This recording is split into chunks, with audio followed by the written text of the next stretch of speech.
130, economy 130. ఇంకా అసలు ఎక్కడికో 10 స్కోర్ అనమాట. ఓకే, ఇది వ్యవసాయ రంగం అనేది అనమాట. వ్యవసాయ రంగంలో పంటల సేద్యం అనేది ఒకటి అనమాట. నెక్స్ట్ రెండవ ఉపరంగం ఉంటుంది. రెండవ ఉపరంగం ఏంటిది? పాడి పరిశ్రమ, లేకపోతే మనకి యానిమల్ హస్బెండరీ అని అంటారు. యానిమల్ హస్బెండరీ అంటే పశు పోషణకి సంబంధించినటువంటి అంశం అనమాట.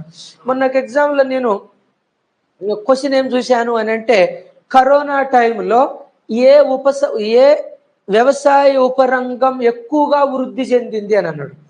Which of the sub sector of agriculture sector has recorded highest growth rate in corona time అని అన్నాడు. కరోనా సమయంలో ఎక్కువగా ఏముంది మనకి వ్యవసాయ రంగం.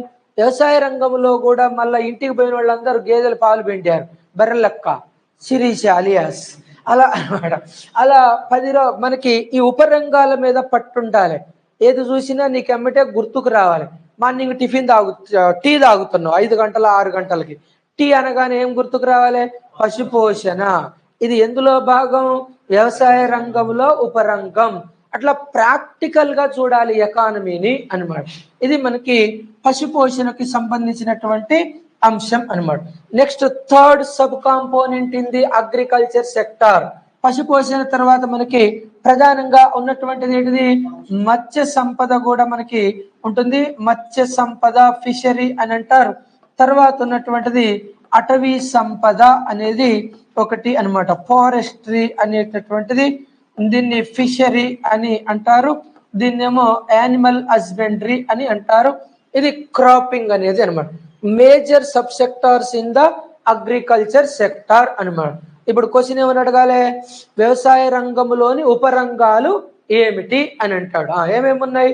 క్రాపింగ్ పంటల సేద్యం, పశుపోషణ, మత్స్య సంపద, అటవీ సంపద.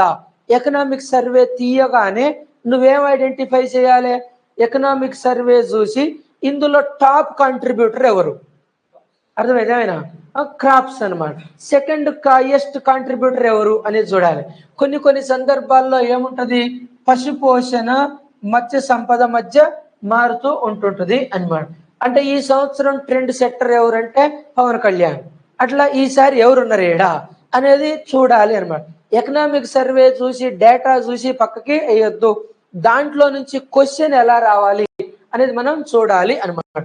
ఇలా క్రాపింగ్, యానిమల్ హస్బెండరీ, ఫిషరీ, అటవీ సంపద అనేది మనం ఇక్కడ చూడాలి. మనం ఇది చదివేటప్పుడు దీనికి లింక్ గా ఉన్న స్కీమ్స్ చదువుతాం అనమాట. ఇప్పుడు పశుపోషణ అగ్రికల్చర్ చాప్టర్ చదువుతున్నాం, పశుపోషణ చదువుతున్నాం. వాట్ ఈజ్ సునందిని అంటారు. ఎప్పుడన్నా పేరున్నారా? సునందిని ఏంటిది? ఇది నందిని హోటల్ కాదు, ఇది బస్ స్టాండ్ లో ఉంటుంది కదా, అది కాదు. ఏంటిది సునందిని ప్రోగ్రామ్ అంటే?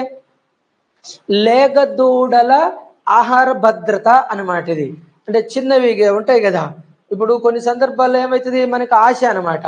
దూడని చీకన దాన్ని పాలకు వదులుతారు, ఎమ్మటే గుంజుతారు. పాపం అది పాలు తాగనియరు దాన్ని. దాంతో ఏమవుతుంది, ఆ ఎదిగే వయసులో అది న్యూట్రిషియస్ గా ఉండదు అనమాట. అందుకోసమే కక్కుర్తి వాళ్ళు గేదెని పాలు పిండుకుంటారు కానీ దూడకి ఇయ్యరు. దూడ బలం కోసమే ఇది ఒక ఫుడ్ సబ్సిడీ పథకం అనమాట. దేనికోసం ఇది? లేగ దూడలకు సంబంధించినటువంటిది. ఇవి చిన్న దూడలు ఉంటాయి కదా. సునందిని ప్రోగ్రామ్ అంటే ఏమిటి? ఇలా మీకు స్కీమ్స్ ఏ సెక్టార్ దగ్గర అదే చెప్తాను నేను. మళ్ళీ స్పెషల్ గా స్కీమ్స్ చదవాల్సిన అవసరం ఉండదు. మనం సోషల్ సెక్టార్ దగ్గరకు వచ్చినప్పుడు ఎస్సీ, ఎస్టీ, బీసీ స్కీమ్స్ ఏమన్నా అక్కడే అయిపోతాయి. ఇక్కడ కూడా అగ్రికల్చర్ కు సంబంధించినటువంటి ఉంటాయి అనమాట. మనకి మత్స్య సంపద అనమాట. మత్స్య సంపద చదివేటప్పుడు ఏం చదవాలి? తెలంగాణ రాష్ట్ర చేప ఏంటిది తెలంగాణ రాష్ట్ర చేప? కొర్రమేను. కొర్రమేను ఎందుకు పెట్టారు అంటే, తెలంగాణలో కాకతీయుల చెరువు సంస్కృతి మనది. చెరువులో ఏముంటది? స్టోరేజ్ వాటర్, అది బురద ఉంటది. బురదలో ఉండే చేపలు నల్లగా ఉంటాయి. మన ఎండమిజం ఏంటిది? పారే నీళ్లలో ఉండే తెల్ల చేపలు కావు మనవి. అదంతా ఏంటిది? పులుసు పెట్టుకునేది. అది మన కాడే ఉంటది. పులస తెలుసుగా మీకు. అలా వాళ్ళకి చెరువులు ఉండవు ఆంధ్రాలో. తెలంగాణ ప్రాంతంలో చెరువు సంస్కృతి ఉంటది కాబట్టి కొర్రమేను ఉంటది. ఇప్పుడు ఇక్కడ మత్స్య సంపద బాగా లైమ్ లైట్ లో ఉంది. ఎందుకు? మనకి పశుపోషణ, మత్స్య సంపద అనేటటువంటివి చేపల స్కామ్ ఒకటి, గొర్రెల స్కామ్ ఒకటి నడుస్తుంది అనమాట. అట్లా మనము కరెంటులో ఏముందో దాని మీద ఎక్కువ ఫోకస్ చేయాలి. ఇప్పుడు అందరికీ ఉంటుంది అక్కడ, అంటే ఎక్కువ జీబీ ఉంటుంది మెమరీ చదవాల్సింది, కానీ లైమ్ లైట్ లో ఏముందో అది మనం చూసుకోవాల్సి ఉంటుంది అనమాట. ఇలా మనకి వ్యవసాయ రంగంలో ఏముంటది అన్నప్పుడు పంటల సేద్యం, పశుపోషణ, మత్స్య సంపద, అటవీ సంపద అనమాట. ఇప్పుడు మిమ్మల్ని ఒక క్వశ్చన్ అడుగుతానని చెప్పాలి. బియ్యం ల్యాబ్ లో తయారైతాయా? బియ్యం రైస్ ఉంటాయి కదా, ల్యాబ్ లో తయారైతాయా? పోనీ మాంసం ల్యాబ్ లో తయారైద్దా?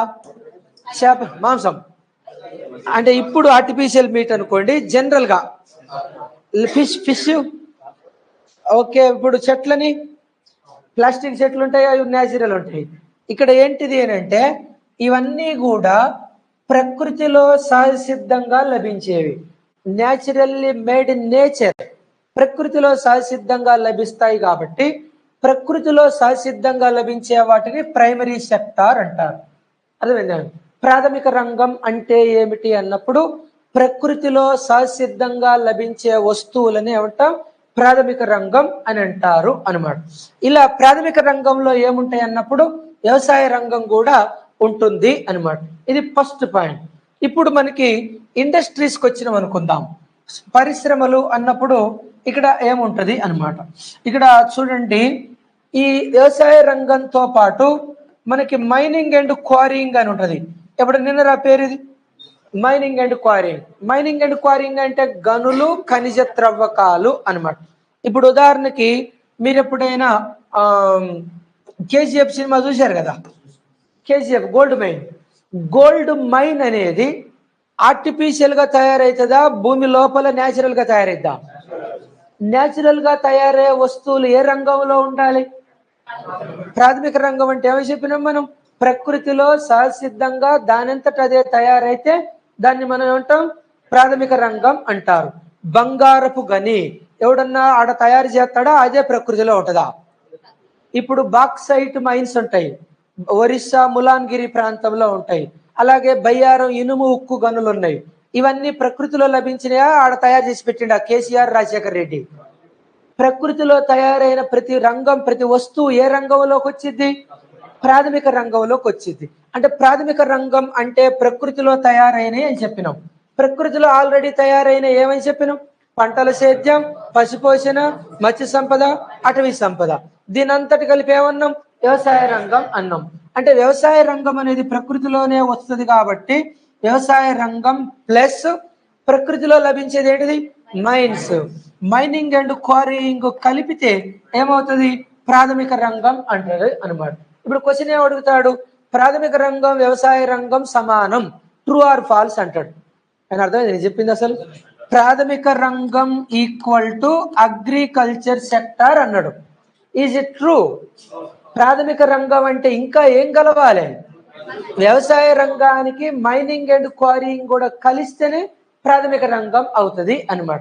ఇది లాస్ట్ టైం గ్రూప్ 2 క్వశ్చన్. ఇది మీరు పాత పేపర్ తీసి చూడండి. క్రింది వానిలో ప్రాథమిక రంగం అంటే ఏమిటి అని అడిగాడు.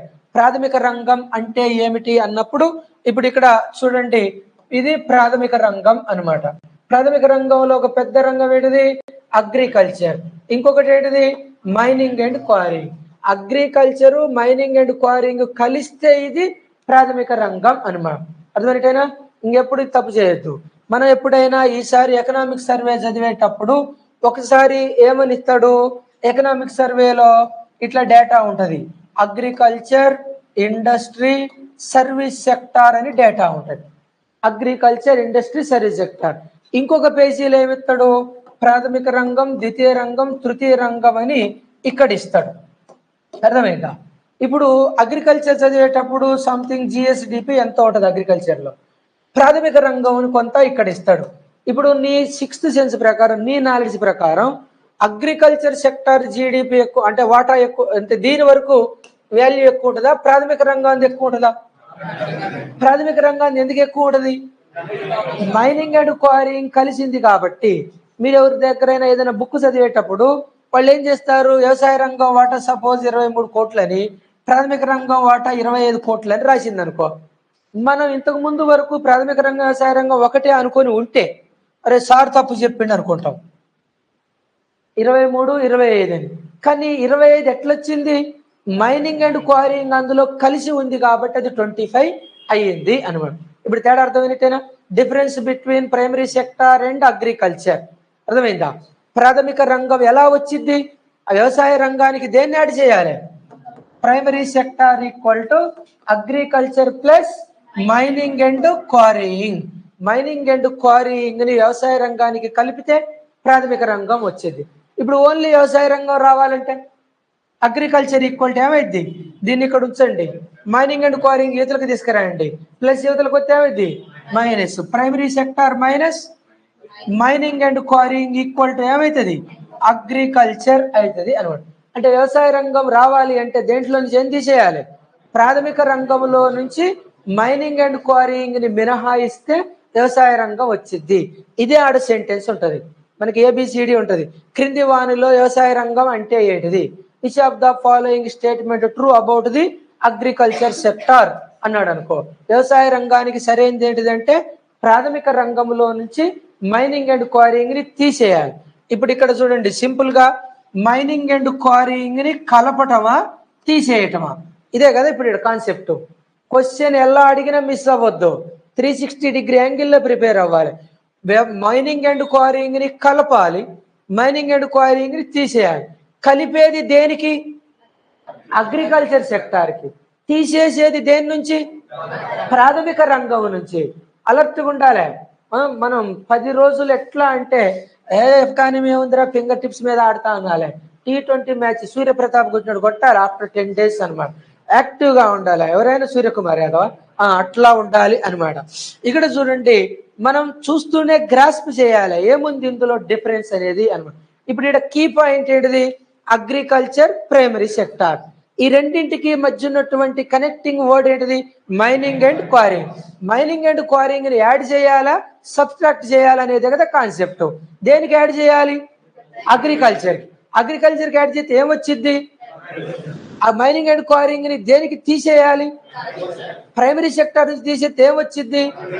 ఇవే 4 ఆప్షన్లు ఉంటాయి. ఆడ కన్ఫ్యూజ్ చేస్తున్నాడు. ప్రాథమిక రంగానికి మైనింగ్ అండ్ క్వారీయింగ్ ని తీసేయగా వ్యవసాయ రంగం వచ్చింది అంటాడు. ఇది కరెక్టే. అలాగే వ్యవసాయ రంగానికి మైనింగ్ అండ్ క్వారీయింగ్ ని కలపగా ప్రాథమిక రంగం వచ్చింది అంటాడు. అలా వెనకది ముందుకు ఇచ్చి ఆ ఎగ్జామ్ వాళ్ళలో నిన్ను అబ్బా ఎవడు రైడ్ క్వశ్చన్ పేపర్ తయారు చేసినోడు అని అనిపిస్తుంది. ఇట్లాంటివి అడగాలి సార్, నెక్స్ట్ కూడా ఇట్టనే ఉండాలి, నాకే జాబ్ వస్తుంది అని అనిపిస్తుంది. ఈజీగా అందరు పెట్టేస్తారు కదా. ఒకసారి పంచాయతీ సెక్రటరీ 99 వచ్చినట్టు కూడా రాలేదు జాబ్ 100కి. అందరికి 99 వచ్చినాయి. అప్పుడు మరి చాలా మంది ఉన్నారు, ఏజ్ ప్రకారం తీశారు. ఇప్పుడు క్వశ్చన్లన్నీ తెలిసినవే వస్తే అందరు పెట్టొస్తే ఇక ఏదో మనం బై మిస్టేక్ లో స్ట్రెస్ లో తప్పు చేసింది పోతే జాబ్ రాదు. అట్లా కాదు కదా, కొన్ని మనకే తెలిసినవి రావాలి, అప్పుడే జాబ్ వచ్చింది అనమాట. కాబట్టి మనం చాలా జాగ్రత్తగా చదవాలి. Okay right. ఇప్పుడు ప్రాథమిక రంగం అంటే ఏంటిది చెప్పండి, ఏమేమి ఉంటాయో సబ్ కాంపోనెంట్స్? వ్యవసాయ రంగం మరియు మైనింగ్ అండ్ క్వారీయింగ్. వ్యవసాయ రంగం అంటే ఏమేమి ఉంటాయి? పంటల సేద్యం, పశుపోషణ, మత్స్య సంపద, అటవీ సంపద అన్నమాట. జనరల్ గా ఏ ఉపరంగం అత్యధిక వాటాన్ని కలిగి ఉంటది? పంటల సేద్యం ఎక్కువ వాటాన్ని కలిగి ఉంటుంది. మనం చూసుకోవాల్సింది ఎక్కడ?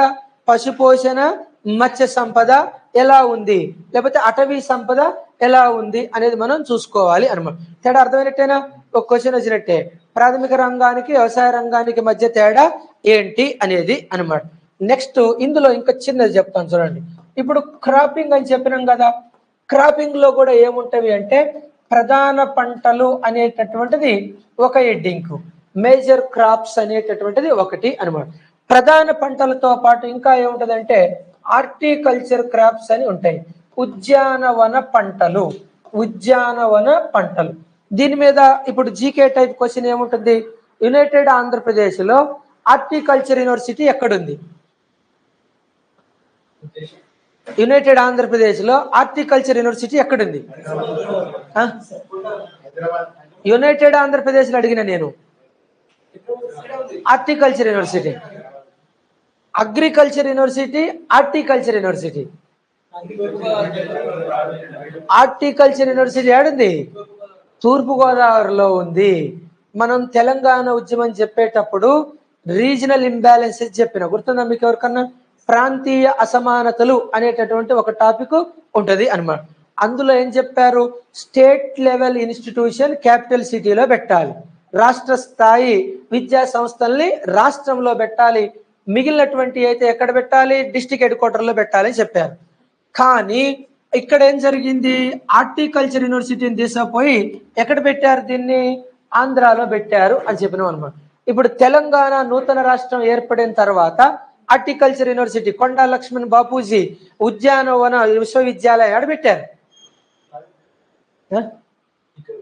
ఇప్పుడే ఇక్కడ ఎక్కడ పెట్టారు? ములుగు. ఏడుంది? మరి ఏం చదువుతున్నారు మరి మీరు? హార్టికల్చర్ యూనివర్సిటీ చదవాలి. ఇప్పుడు మనం అగ్రికల్చర్ లో క్రాపింగ్ చదువుతున్నాం. క్రాపింగ్ 2 టైప్స్ గా ఉంటాయి. మేజర్ క్రాప్స్ అనేది ఒక క్లాసిఫికేషన్, హార్టికల్చర్ క్రాప్స్ అనేది ఒకటి. ఇప్పుడు ఇక్కడ మనం చదవాల్సింది నూతన తెలంగాణ రాష్ట్రంలో హార్టికల్చర్ యూనివర్సిటీని ఎక్కడ ఏర్పాటు చేశారు. ఇది కొత్త పాయింట్. ఇప్పుడు రోజు ఎకానమీ చదువుతూనే ఉన్నావు, హార్టికల్చర్ యూనివర్సిటీ ఎక్కడుంది అనేది చూడాలి అనమాట. దానికి పేరేం పెట్టారు? కొండా లక్ష్మణ్ ఆ ఉద్యానవన విశ్వవిద్యాలయాన్ని పెట్టారు, ములుగు సిద్దిపేట దగ్గర ఉన్నటువంటిది అనమాట. ఇది మనకి క్రాపింగ్ కి సంబంధించినటువంటి, ఎక్కడ ములుగేనా? ఇది చూడండి. ఇప్పుడు ఇంకొక క్వశ్చన్, ఇది లాస్ట్ టైం కాక అంతకుముందు civil services question. Which of the following crops are recognized as the horticulture crops అన్నాడు. అంటే ఉద్యానవన పంటలుగా వేటిని గుర్తిస్తారు అని అన్నాడు. చెప్పండి, ఉద్యానవన పంటలు అంటే ఏమేమున్నాయో? ఉద్యానవన పంటలు అనమాట. బతుకమ్మ పండగ పూలు అనమాట. మనకి ఫ్లవర్స్ అనేటటువంటిది floriculture under the horticulture crop అనమాట. ఫ్లోరికల్చర్ స్కీమ్స్ ఏమున్నాయి చదవాలి, అది ఎంబటే. పూల సాగుకి తెలంగాణ రాష్ట్రంలో మనం స్టేట్ ఫెస్టివల్ గా బతుకమ్మ పండుగను పెట్టారు. గునుగు పూల సాగుకి ఏమైనా మనకి సబ్సిడీలు ఉన్నాయా చూడాలి. ఫ్లోరికల్చర్ ఫ్లవర్స్ అనేటటువంటిది ఎందులో వస్తాయి అనమాట. పూలు తర్వాత ఏముంటది? సాధారణంగా పండ్లు అంటారు మన ఊళ్ళల్లో, పూలు పండ్లు పెట్టుకోర్రా అని, కానీ మధ్యలో కాయలు కూడా ఉంటాయి. ఓకే అనమాట. పూల పండ్లు కావు, మధ్యలో కాయలు కూడా ఉంటాయి అనమాట. కాయలు అంటే ఏంటిది? బత్తాయి తోటలు, నిమ్మకాయ తోటలు, అరటి, ఇవన్నీ కూడా దేంట్లోకి వస్తాయి? హార్టికల్చర్ క్రాప్స్ లోకే వస్తాయి అనమాట. ఇవి క్వశ్చన్స్, ఇవన్నీ ప్రీవియస్ క్వశ్చన్సే. మనం ఏం టాపిక్ చెప్తున్నాం? Structure of economy. Structure of ఎకానమీలో భాగంగా మనం క్రాపింగ్ లో చూస్తున్నాం. అగ్రికల్చర్ లో భాగంగా ఫ్లవర్స్ అనేది ఉద్యానవన పంటలే. కాయలు అంటే ఏంటిది? అరటి, నారింజ, బత్తాయి, ఇవన్నీ కూడా నిమ్మ తెలంగాణ ప్రాంతంలో అనమాట. నల్లగొండలో ఎక్కువగా ఏముంటవి? బత్తాయి తోటలు ఎక్కువగా ఉండేవి. ఇవి మనం అక్కడ చూడాలి. ఏ డిస్టిక్ ఇందులో టాప్ ప్లేస్ లో ఉంది అని మనం అగ్రికల్చర్ దగ్గర మనం చదువుతాం. 33 జిల్లాలలో ఏ జిల్లాలు ఉద్యానవన పంటల సాగులో ప్రథమ స్థానంలో ఉన్నవి అని చెప్తాడు. మళ్ళీ ఉద్యానవన సాగులో కూడా ఈ ఫ్లోరికల్చర్ లో ఏ డిస్ట్రిక్ట్ టాప్ ఉంది? ఈ కాయలు అంటే తోట పంటలు అంటారు వీటిని. ఇందులో ఏముంది? పండ్ల తోటలు ఎవరున్నారు అంటే మనకు వాటర్ మెలాను, మనకి దానిమ్మ, బత్తాయి అన్ని ఇప్పుడు వేస్తూ ఉన్నారు అనమాట. ఇంకా ఏముంటాయి? ఇవి కాకుండా సుగంధ ద్రవ్యాల సాగు కూడా ఇందులో భాగమే అనమాట. సుగంధ ద్రవ్యాల సాగు అంటే ఎవరు గుర్తుపెట్టుకోవాలి? ధర్మపురి అరవింద్ వర్సెస్ తైతక్క, పసుపు బోర్డు దెత్తనే తెచ్చినవా అని అన్నది అనమాట. ఇలా సుగంధ ద్రవ్యాల సాగు ఎందులో భాగం అవుతుంది? హార్టికల్చర్ లో భాగం అవుతుంది. సుగంధ ద్రవ్యాలంటే సాధారణంగా తెలంగాణలో ఉండే స్పైసెస్ ఏమన్నవి? మనకి పసుపు పంట ఎక్కువగా ఉంటది అనమాట. ఆ తర్వాత ఇంకా మనకి సాధారణంగా అయితే ఇవి కొత్తిమీర, పుదీనా. తెలంగాణ ప్రాంతంలో ఒకప్పుడు బావుల కాడు ఇవన్నీ సాగు చేసేవాడు. ధనియాలు చల్లేదు ఉత్తగానే ఇట్ట, అవే నెలకు మొలిచేయి అనమాట. కొత్తిమీర, పుదీనా లాంటివన్నీ కూడా ఎందులో భాగంగా ఉంటాయంటే సుగంధ ద్రవ్యాల సాగులో భాగంగా ఉంటవి.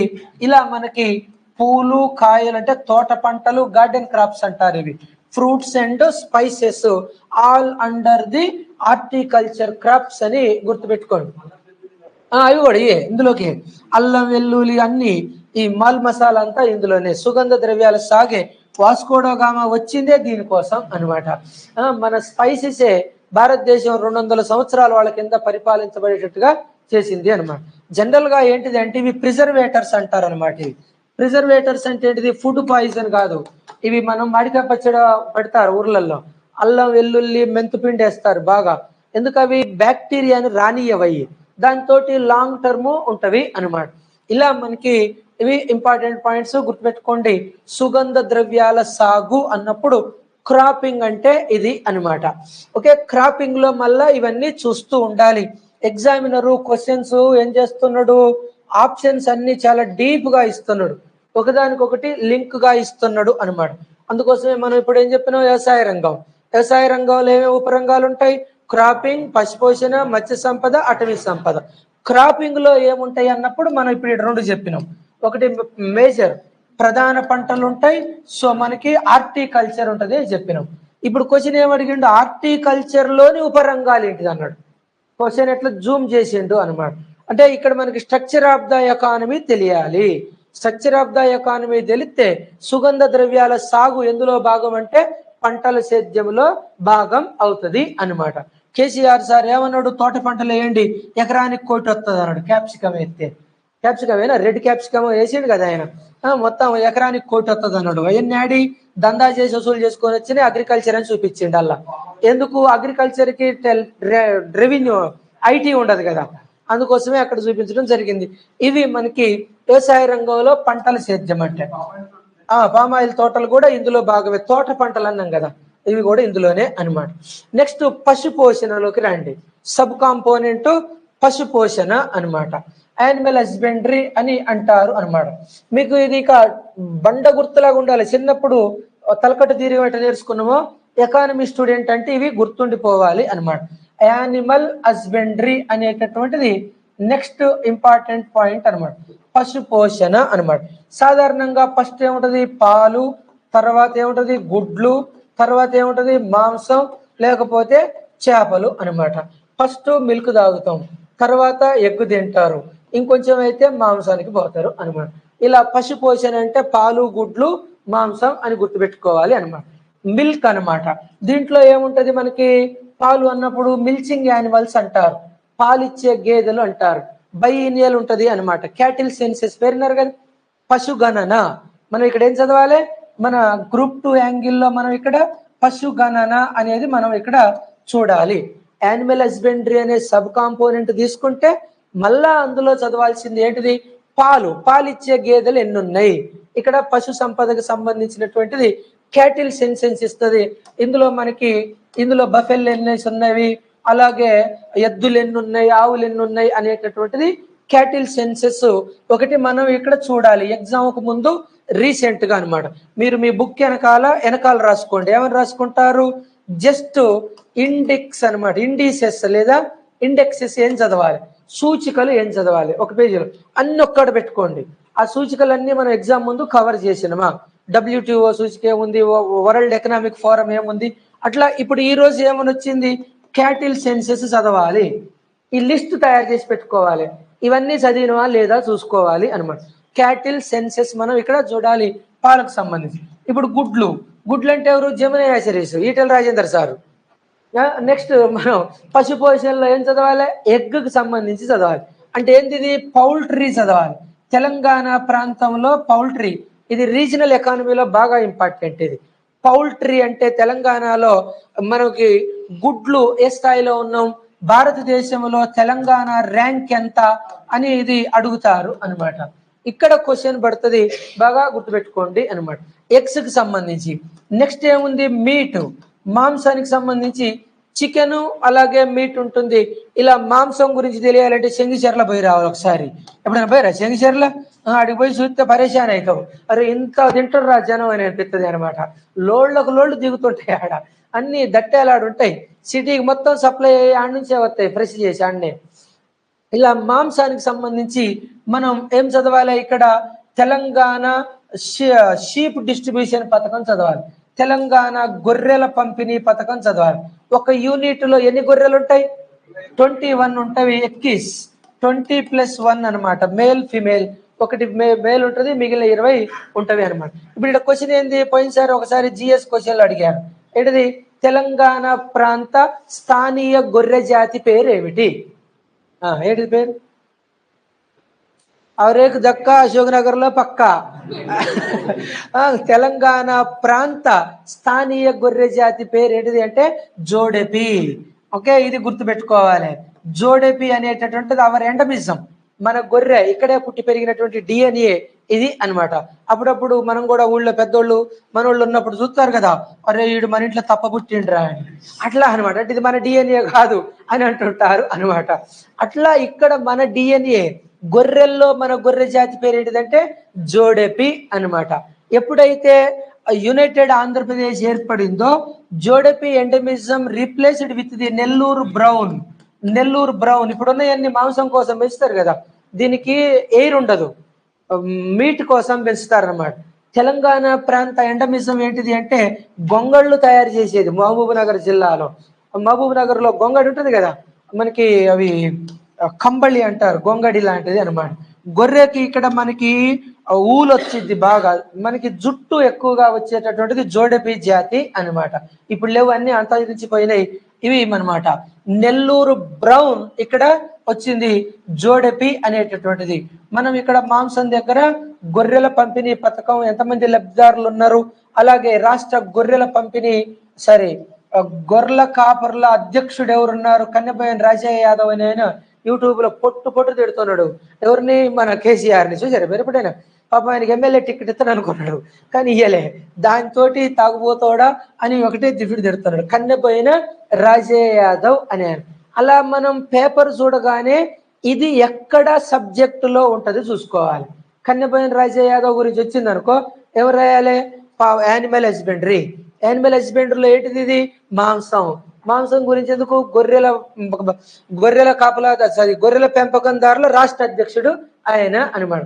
ఇక్కడ నుంచి పేపర్ చూస్తే ఇది ప్రతిదీ ఎకానమీలో ఎక్కడ ఉంటది అని చూడాలి అనమాట. ఇప్పుడు సపోజ్ మీరు ఈ రోజు ఆలుగడ్డల కూర పెట్టారు అనుకుందాం, ఇది ఎందులో భాగం? ఎకానమీలో. వ్యవసాయ రంగంలో ఏమైతుంది వల్ల హార్టికల్చర్ కిందకి వచ్చేది, ఆలుగడ్డల సాగు అనేటటువంటిది అనమాట. అలా ప్రతిదీ ఎకానమీలోనే మీరు చూస్తూ ఉండాలి అనమాట. ఇది మనకి మేము చెప్పినాం. ఇప్పుడు యానిమల్ హస్బెండరీ. యానిమల్ హస్బెండరీ అంటే మళ్ళీ సబ్ కాంపోనెంట్ ఏం చదవాలి? పాలు, గుడ్లు, మాంసం చదవాలి. పాలు అంటేనేమో క్యాటిల్ సెన్సెస్ చూడాలి, అలాగే గుడ్లకు సంబంధించింది, మాంసానికి సంబంధించింది చూడాలి. తెలంగాణలో పాలకు సంబంధించింది ఏంటిది? విజయ డైరీ అనమాట. తెలంగాణ ఎకనామిక్ సర్వే చూడండి 2014-15 కేసీఆర్ రాగానే ఫస్ట్ చేసింది ఏం చేసిండు? విజయ డైరీకి లీటర్కి 2 రూపాయలు పెంచిండు. ఎందుకు పెంచిండు? హెరిటేజ్ని దెబ్బ కొట్టడానికి. చంద్రబాబు నాయుడు కదా హెరిటేజ్. అలా అనమాట. ప్రజలందరూ హెరిటేజ్కి రూపాయి ఎక్కువ ఉండే, వాళ్ళు ఆడికి పోసేది పాలు ఊళ్ళల్లా. విజయ డైరీ 2 రూపాయలు ఎక్కువ ఇచ్చి ఇన్సూరెన్స్ స్కీమ్ పెట్టిండు. దెబ్బకి హెరిటేజ్కి పాలు రాలే, విజయ డైరీకి పోయినాయి. అట్లా ఒక వ్యక్తిని దెబ్బ కొట్టాలంటే ఫస్ట్ వాడి ఎకనామిక్ రిసోర్సెస్ మీద దెబ్బ కొట్టాలి, ఆర్థిక మూలాల మీద దెబ్బ కొడితేనే ఎడబాగుపడుతుంది. అందుకోసం జగన్ కూడా ఏం చేసిండు? అమూల్ పాలు తెచ్చిండు ఆడికి. అమూల్ పాలు ఇచ్చిండు కానీ బ్రాండ్ మాత్రం వాళ్ళకి కావాల్సింది ఇయ్యలే. దానితో జైలు దొబ్బే అని చెప్పేశారు అనమాట. ఏ జోలికి వచ్చినా దాని జోలికి పోకూడదు, వాళ్ళ ఇష్టానికి వదిలేయాలి వాళ్ళని అనమాట. బ్రాండ్ల విషయంలో వాళ్ళకే స్వేచ్ఛని ఇవ్వాలి. వాళ్ళు ఏం తాగుతారంటే వాళ్ళని తాగనియాలి, కానీ నువ్వు తెచ్చింది పెడితే కష్టం అనమాట. డబ్బులు ఇచ్చి తీసపోయి కావాల్సింది దొరకదా ఆడ, తీసుకున్న సంతోషమే లేకపోయా వాళ్ళకి. అది ఇక్కడ జరిగింది అనమాట. ఓకే, ఇక్కడ చూడండి. నెక్స్ట్ ఇప్పుడు మనం ఏం చెప్తున్నాం? Structure of the economy. Structure of the ఎకానమీలో ఏం చెప్పినాం? అగ్రికల్చర్. అగ్రికల్చర్ లో క్రాపింగ్ అంటే చెప్పినాం. ఇక్కడ మీరు స్పెసిఫిక్ గా చదవాల్సింది ఏంటిది? Horticulture crops. హార్టికల్చర్ లో ఏమేమి ఉపరంగాలు ఉంటాయి? పూలు, కాయలు, తోట పంటలు, సుగంధ ద్రవ్యాలు ఉంటాయి అని చెప్పినాం. పశుపోషణ అంటే ఎన్ని ఉంటాయి? 3. పాలు, గుడ్లు, మాంసం అనేది చదవాలి అనమాట. నెక్స్ట్ మత్స్య సంపద. రోజు మాసం ఏం తింటాం? ఈసారి రామ్నగర్ మార్కెట్ కి పోదాంపా అంటారు అనమాట. రామ్నగర్ మార్కెట్ లో మత్స్య సంపదకు సంబంధించినటువంటి అంశం అనమాట. దీంట్లో మనం చదవాల్సింది ఏంటిది? తెలంగాణ రాష్ట్రంతో పాటుగా మనకి ఛత్తీస్గఢ్ లో ఇన్నోవేటివ్ ప్రోగ్రామ్ పెట్టారు. ఏంటిది అది? Cage culture. విన్నారా పేరు ఎప్పుడైనా? మనకి 2015-16 ఎకనామిక్ సర్వేలో 3 పేజీలు రాశారు. ఇది కేజ్ కల్చర్ అనమాట. పాత ఎకనామిక్ సర్వేలు ఎవరు చదవట్లే, అన్ని తీసి హ్యాండ్ వేసారు, అటకే ఎక్కి ఇచ్చారు. మొన్న హాస్టల్ వెల్ఫేర్ ఆఫీసర్ మొత్తం 16-17 ఎకనామిక్ సర్వేని అడిగాడు. చూడాలి అన్ని ఒకసారి. అంటే ఆ కంటిన్యూటీ ఉన్న స్కీమ్స్ ని పాతవి వాల్యూడే, కొత్తది ఏమైనా డేటా మారితే కొత్తది, పాతది కంటిన్యూ చేయాలి. మత్స్య సంపదలో మనం చదవాల్సినటువంటిది ఏంటిది? కేజ్ కల్చర్ అన్నమాట. కేజ్ కల్చర్ అనేది సాధారణంగా దేనికోసం పెట్టారు అంటే ల్యాండ్ లాక్డ్ స్టేట్స్ దీన్ని పాటించండి అని చెప్పారు. ల్యాండ్ లాక్డ్ స్టేట్స్ అంటే అర్థం ఏంటిది? మనకి చుట్టూ భూమి ఉండి నీళ్లు లేనటువంటిది అనమాట. తెలంగాణకి చుట్టూ ఏమున్నాయి? ల్యాండే ఉంది. మనకి సీ పోర్ట్ కానీ అట్లాంటివి ఏమీ లేవు. కాబట్టి మరి ఏం చేయమని చెప్పారు అని అంటే మనకి ఇక్కడ రిజర్వాయర్స్ ఉంటాయి. మనకి పోలవరం ఇప్పుడు ఇక్కడ కట్టారు కదా, కాళేశ్వరం, పోలవరం ఇలాంటివి. ఈ రిజర్వాయర్లలో చేపలు పెంచే పథకాన్నే కేజ్ కల్చర్ అంటారు. అలా రిజర్వాయర్స్ ని మల్టీపర్పస్ గా ఉపయోగించుకోండి. Not only for the irrigation water, that should be utilized for the fishing also. చేపల పెంపకానికి కూడా ఉపయోగించుకునే స్కీమ్ పేరు ఏంటిది? కేజ్ కల్చర్ అనమాట.